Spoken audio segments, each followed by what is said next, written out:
সবজি হিসাবে কাঁচা পেঁপে তো অনেকে খেয়েছেন, কিন্তু আজ আমি যেভাবে রান্না করছি এভাবে কখনো খেয়েছেন? যদি খেয়ে থাকেন তাহলে অবশ্যই কমেন্টে জানাবেন। চলুন শুরু করি। প্রথমে কাঁচা পেঁপে ছোট ছোট টুকরো করে হালকা ভাপিয়ে নিয়েছি। এবার কড়াইতে তেল গরম করে দিয়ে দিচ্ছি পাঁচফোড়ন, দিচ্ছি রসুন, পেঁয়াজ। পেঁয়াজ হালকা বাদামি হয়ে এলে এবার চিংড়ি মাছ দিয়ে দিচ্ছি, মসুরের ডাল, এবার লাল মরিচের গুঁড়া, হলুদের গুঁড়া, জিরে ধনিয়ার গুঁড়া, অল্প পানি দিয়ে মশলা ভালোভাবে কষিয়ে নিলাম। আর সেই কষানো মশলাতে ভাপিয়ে রাখা পেঁপে দিয়ে সুন্দর করে মিশিয়ে নিলাম।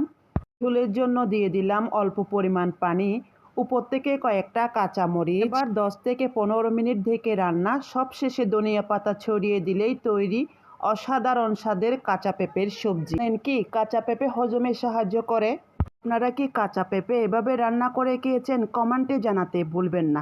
আর এমন সহজ রেসিপি পেতে পেজটিকে ফলো করে রাখুন।